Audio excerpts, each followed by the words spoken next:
ಇಬ್ರು ಹೆಣ್ಮಕ್ಳು ಮಾತಾಡ್ಕೊಂಡು ಕುಂತಿದ್ರು. ನಮ್ಮನೆಗೆ ಒಬ್ಬ ಸ್ವಾಮಿ ಬಂದ. ಏನ್ ಸ್ವಾಮಿ ಏನೋ ಅವ, ಒಂದು ರುದ್ರಾಕ್ಷಿ ಸರ ಕಮ್ಮಿ ಅಂದ್ರೆ 100 ಸರಿ ಎಣಿಸಿದ್ನಂತ ಹೇಳ್ತಾಳಂತೆ. ಎಣಿಸಿದ್ಲಂತ ಆ ಎಮ್ಮ ಮಾತಾಡೋದು ಮಾತು ನೋಡಿ. ನಮ್ಮನೆ ಒಬ್ಬ ಸ್ವಾಮಿ ಬಂದನ, ಕಮ್ಮಿ ಅಂದ್ರೆ 100 ಸರಿ ಎಣಿಸಿದ ಅಂತ. ಅದು ಎಣಿಸಿದ್ದಲ್ಲ, ಅವ್ರು ಜಪ ಮಾಡ್ಕೊಂಡು ಕುಂತಿದ್ರು.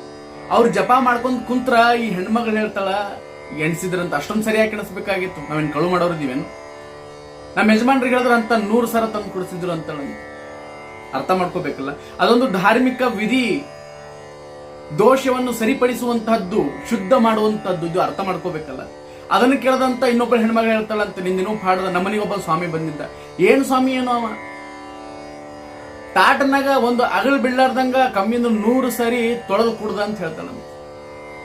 ಬೇಕಂದ್ರೆ ನೀಡಂಗಿದ್ದೆ, ಅದು ಕಡಿಮೆ ಮಾಡಿದಕ್ಕಲ್ಲ, ಅದು ಕಡಿಮೆ ಆಗಿದ್ದಕ್ಕಲ್ಲ. ಅದು ತಾಟನಾಗ ಅನ್ನವನ್ನು ಬಿಡಬಾರ್ದು ಅನ್ನೋದು ನಮ್ಮ ಸಂಸ್ಕೃತಿ ರೀ. ಅದು ನಮ್ಮ ಸಂಸ್ಕೃತಿ. ಅದು ಕಡಿಮೆ ಆಗಿದ್ದಕ್ಕೆ ಮಾಡಿದ್ದಲ್ಲ. ಅದು ಯಾವ್ದಾದ್ರು ಧಾರ್ಮಿಕ ಕ್ಷೇತ್ರ ಹೋದ್ರ, ಯಾವ್ದಾದ್ರು ಒಂದು ಧರ್ಮ ಕ್ಷೇತ್ರಕ್ಕೆ ಹೋದ್ರ, ಯಾರಾದ್ರೂ ನಿಮಗೆ ಭಿನ್ನಕ್ಕೆ ಏನಾದ್ರು ಊಟಕ್ಕೆ ಕರೆದ್ರ ನಾವು ಬಹಳ ಹೆಚ್ಚು ಬಿಸಾಕುವಂತ ಪ್ರಯತ್ನ ಮಾಡ್ತಿರ್ತೀವಿ. ಅದು ನಮ್ಮ ಪದ್ಧತಿ ಅಲ್ಲ. ನಮ್ಗೆ ಎಷ್ಟು ಬೇಕೋ ಅಷ್ಟು ನೀಡಿಸ್ಕೊಳ್ಳುವಂತ ಪ್ರಯತ್ನ ಮಾಡಬೇಕು.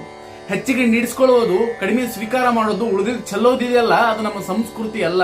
ನಮ್ಮ ಸಂಸ್ಕೃತಿ ಅಲ್ಲ. ಇದನ್ನು ನಾವು ಹೆಚ್ಚು ನಮ್ಮ ಮಕ್ಕಳಿಗೆ ಹೇಳುವಂತ ಪ್ರಯತ್ನ ಮಾಡಬೇಕು. ಒಂದು ಅಗಳ ರೈತ ಬೆಳಿಬೇಕು ಅಂತಂದ್ರೆ ಎಷ್ಟು ಕಷ್ಟ ಪಡ್ತಾನೆ ಅನ್ನೋದು ನಮ್ಮ ಮಕ್ಕಳಿಗೆ ಹೇಳುವಂತ ಪ್ರಯತ್ನ ಮಾಡಬೇಕು.